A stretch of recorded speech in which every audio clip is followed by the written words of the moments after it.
I'm here in front of the tasting room at Darrenberg to tell you about the High Trellis Cabernet Sauvignon. Now, this is a wine named the High Trellis because back in the 1880s it was planted and put on a trellis about a foot off the ground. The wire was a foot off the ground.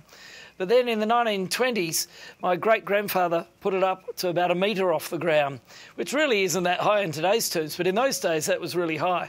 Since then, the white ants have eaten all the posts and the rust has attacked all the wire, and it's not really on a trellis at all.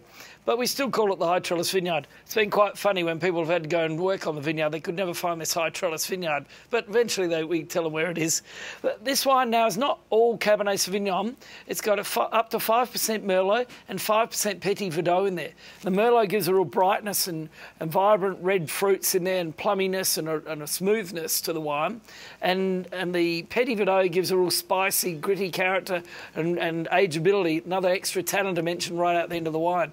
And the Cabernet is a real core of the wine, of course, and it has a beautiful dark cassis-like character, but a nice bright mint character as well, and just a little bit of leafiness. And on the palate, it's not too oaky, it's not too fat and big, because only a third of this was in big wood and 2/3 of it in small wood, so not to over-oak the wine.